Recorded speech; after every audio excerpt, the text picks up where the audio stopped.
What is the importance of Caravaggio's work?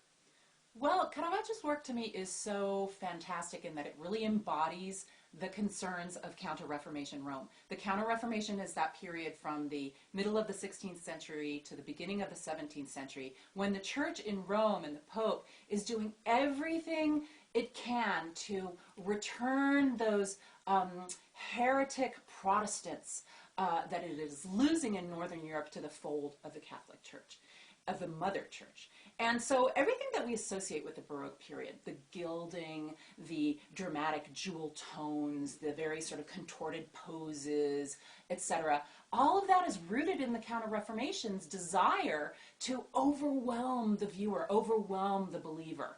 And Caravaggio's work fits in there beautifully. Take, for example, his St. Matthew writing the Gospel, the original version thereof, where, for example, we have this fantastic realism. He chooses to make his St. Matthew look like a common laborer, some man who works down at the docks on the Tiber River. This is a man who could be living next door to Caravaggio's studio. And so he makes his divine stories are rendered very, very real to the viewer.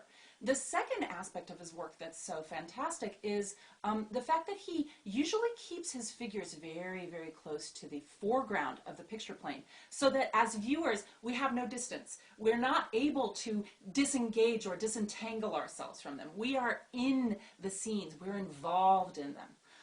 The third and last point is the incredible chiaroscuro. Chiaroscuro is the name given to the contrast between light and dark, and Caravaggio's chiaroscuro has a specific name. It's called tenebrism, because it's such an extreme chiaroscuro. It has these very, very dark areas and then much lighter patches.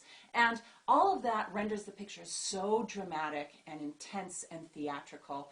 And at the same time, of course, it speaks of, Christian concepts about light and dark. The light is a representation of grace, whereas the darkness, of course, represents damnation.